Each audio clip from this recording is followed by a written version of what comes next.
I'm here with Ben today. Hi, Ben. Hi, how you doing, Em? Good. How are you? Good. You look like you're in a great setting. Yes, I am. Yeah. All right. Yeah. So let's start with just you telling us a little bit about yourself, where you live, what you do, Okay. all that fun. All the good stuff. So I live in New York, Huntington, New York, and I'm a hypnotherapist and a Reiki master, and basically like a healer is a better way of looking at it. So that's what I do.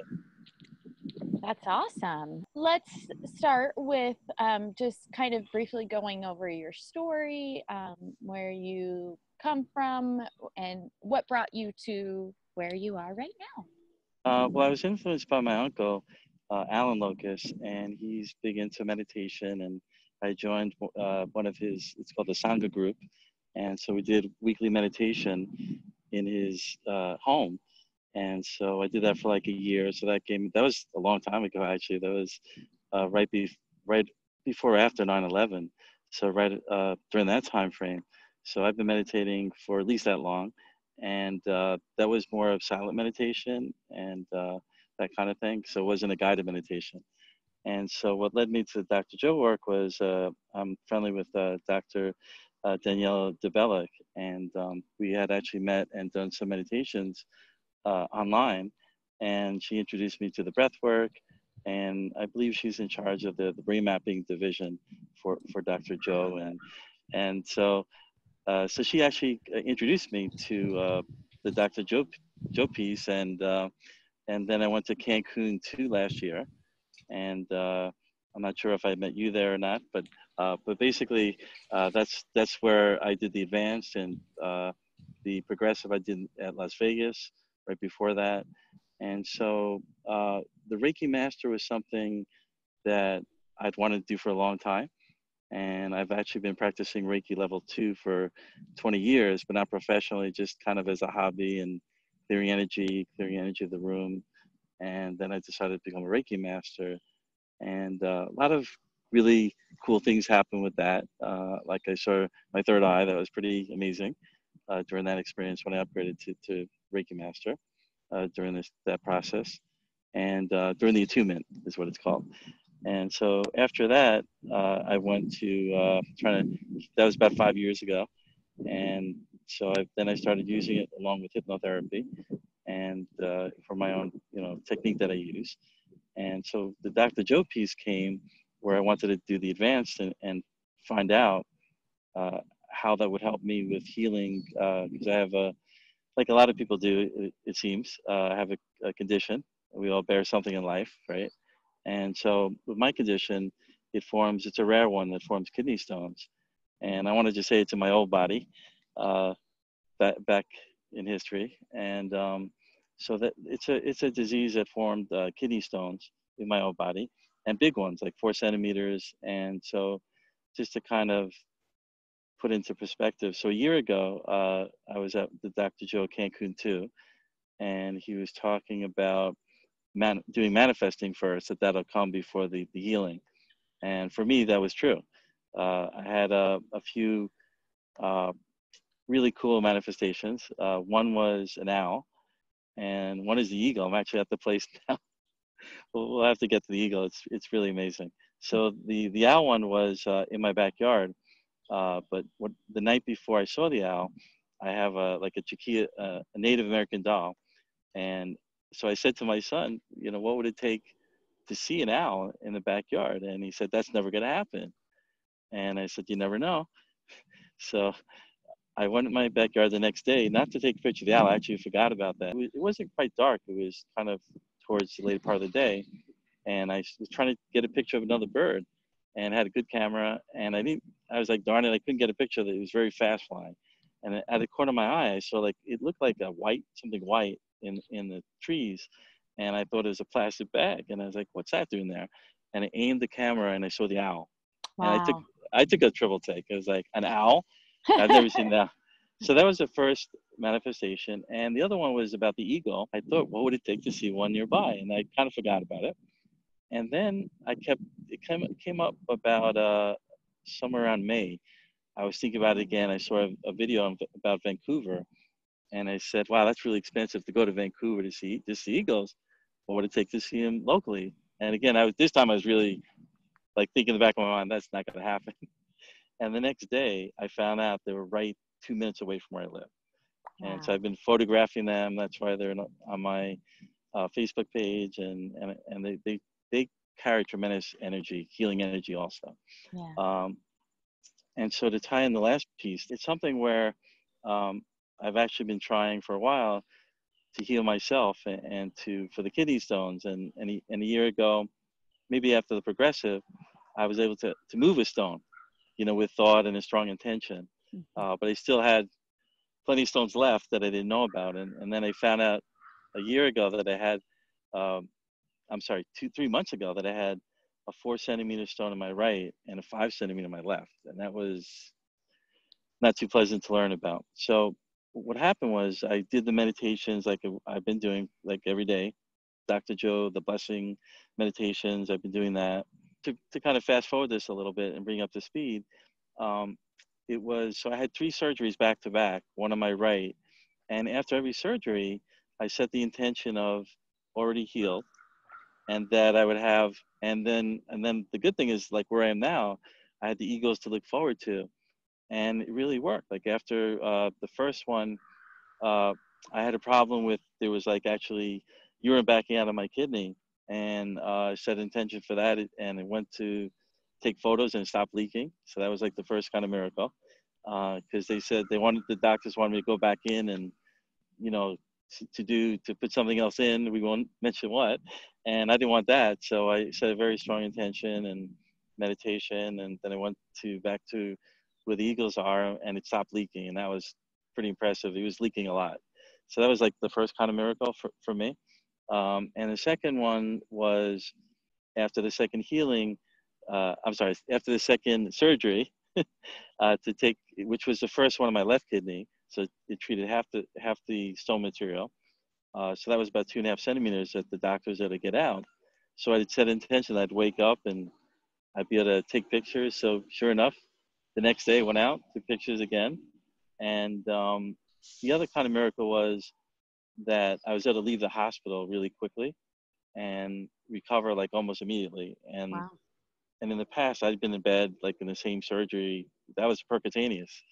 So that was kind of another miracle because normally it would take me like a month even to get to the point where I'd recuperate to be able to walk around normally. And so that was amazing. And then the Yeah. third, and then lastly, the after the third procedure, what I left out by the way in the second procedure, like what I had to surrender was my biggest fear is being put to sleep. That's my Mm, biggest fear, yeah. and I just always was petrified of that. Wow. And my blood pressure went skyrocketed. It was up to like 220 over 120. It was 220 over 120.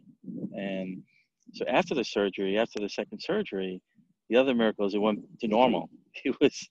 It went to I think they told me 110 over 70, and Wow. it's never been that good. So all Yeah. these things were happening, and so the last and no point was I actually thinking about what pain I was in or um, what surgery I had left because I was just focused on, Right. the outcome and the future Yeah. me Yeah. aspect. Yeah. So the last part of that to close this out was after the last surgery. This is like the real, for me, like the real miracle because it was the doctor said he may have to go in a third time because there's so much left still. There was still, I think, 2.5 to 3 centimeters left.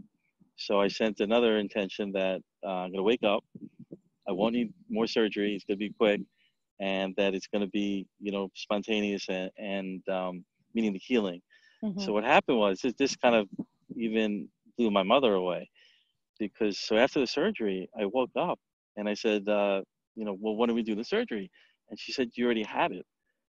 And I'm like, come on, I didn't have it yet. And I saw I was in the recovery room and I was wide Yeah. awake, really alert. So I was able to like make dinner that night for us, and the next day I went out in the morning and shooting and like as Wow. if I never had surgery. Wow. So for me that was amazing. Yeah. That's so amazing. So Okay. what do you think it's specifically about Joe's work that kind of helped you overcome that aspect?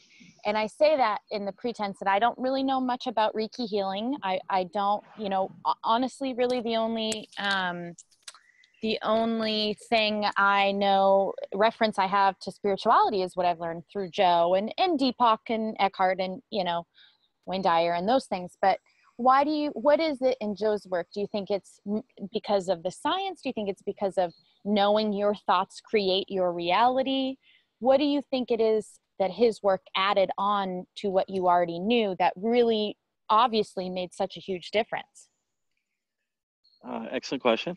And I think it's a lot of things you just said. I think it's I'd already known about that. I'd also studied NLP and became an NLP practitioner. And I'm not sure, Joe, I don't think I ever mentioned it, but it seems like he's does that as well. So I really like that tie-in, what Joe does a lot. And when he And talks about maybe just future, briefly tell everyone what NLP is. oh, Just okay, so anyone that's watching. sure. So that's neuro-linguistic programming. And so basically, with all of humanity, like we're at the base level of language, is at the lowest, at the most base level of all humanity. So any language is very important, what we say and how we feel about things and how we talk to ourselves. So a lot of things that Joe talks about is from a different perspective. And so for me, the most valuable part is just learning to just the surrender part. And also what he says about the unconscious mind and so many of the thoughts, and to become consciously aware of the subconscious mind. And even though I was still aware of it, but not to that level where the, these emotions or feelings, and in the past, there was a point which I left out. So thanks for asking that great question. It reminds me after the first surgery with my right kidney, and this is over a 5-week period, I was feeling sorry for myself at some point in that visit. They said they wanted to put a catheter back in. I didn't let them. So that was, I said, no, there was an all day fight, and I won that one. I mean, it was all day. I had to convince the doctor. So during that time, I had to surrender. That's what I learned, to surrender, to give it up, in that moment. That was huge because before that, I wasn't able to. I mean, that was like kind of really the beginning of things really happening forward really nicely. Yeah. And so how do you, this is one of my biggest passions too in interviewing people and doing this tour, because it's so amazing to have healings in the workshops and when you go home. But then I think the hardest work is to continuously to wake up and do that every day. So how would you say you apply all of this knowledge, Dr. Joe's, the Reiki, the NLP, how would you say you apply all of that knowledge to your day-to-day living? How does that affect your day-to-day living? Right. And the hypnotherapy, I guess, but Yeah. it's not so much that. That's another excellent question. I realize that I have to make it a daily practice. Like if I don't meditate now, and I know Joe mentioned that during one of the workshops, that it's a feeling like, oh no, like something feels like it's missing, and I feel like this, like off. Like if I miss a day, I feel off. And also I'm involved with the healings and the Dear Healing community. I mean, that's sending is receiving, receiving is sending. I mean, I could I feel so much just when other people are benefiting from it, and that comes back, and that's a huge benefit. Absolutely. So, in the spirit of, I just got done watching earlier this morning, I watched the Toronto Happy Faces video. I'm not sure if you've had a chance to check that out, but it's pretty amazing. And of course, Dr. Joe explains things so eloquently and why he did that challenge and coming to our own edge, which as we tried to experience over last weekend in Right. the ropes course. So, um, I try to ask myself every day, what are my blind spots? What is my edge? Where do I need to push myself? And then I think, how can I produce situations to bring me to that edge? How do we all continue to do that in our lives? What would you tell somebody?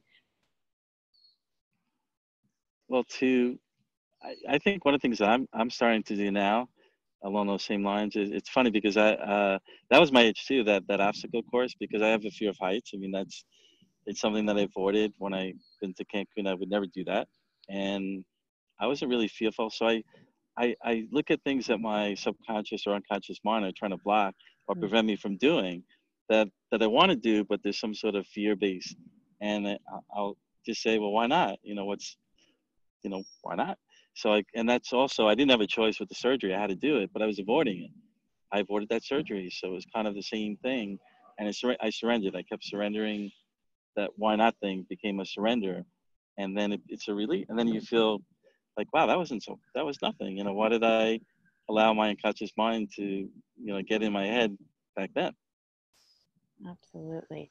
Okay, so what would you tell somebody that's watching this that maybe they've started dabbling in spirituality, or maybe they read Dr. Joe's book? If you could just give them one piece of advice, what would that be that they could apply to their own life? Okay. Wow, you're three for three in these excellent questions. I would say that to make it a practice, not to make it a one-day meditation and that's it, one day a week, that you have to make it a practice. And just because you don't see the results right away, I mean, I didn't see results. Some of the results I was lucky. I saw after a few months, but I didn't see it. And some of them I still haven't seen yet. So I think it's something where you have to make it a practice and know that when you do that, that it works for you, in your daily practice. I love that. What a great answer. And my last question for you, Ben. So as you always hear me talk about love over fear, that's, my motto and what I try to spread the message of.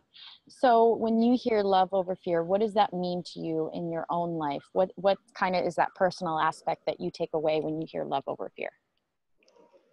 I just saw a really beautiful butterfly just fly by when you said of course, that. Right? Yeah, it wasn't a blue. It wasn't. Too. Yeah, it wasn't a blue one, but it was great. I love all butterflies. In fact, it's coming by. So love of fear for me, I almost felt like saying everything, because it is like everything. So to me, love of fear is, and I don't know if I had mentioned to you this privately, but with my son is a great example, because he had done something pretty, for me, that introduced a lot of fear for me, where he accidentally or wiped out my hard drive and on my Mac, and luckily I had to back up. But there was a lot of fear, and I was kind of upset. I was getting towards anger, and then I thought, what kind of message do I want to give to him? Love or fear. So I went the love route, and I said, I just walked it off, and then I just went to him and I said, for whatever reason you did that, we're going to get through this, and you're going to let me know eventually why. And I want to just know I love you and I'm there for you. So I went the love route. Wow. And then it worked. I mean, we discussed it, and he opened up to what happened and what the reasons were that led him to accidentally do that. And but for me, that not only was a lesson that I learned with him, but for myself, how am I too harsh on myself, and how can I be more loving, even for myself, instead of, there's so much that our unconscious mind, like Joe says, till we're like 35 years old, that is all like 95% subconscious, telling us, watch out for this and don't do this and be fearful of that. And my other fear, by the way, is public speaking. And even doing the interview now would have been fearful.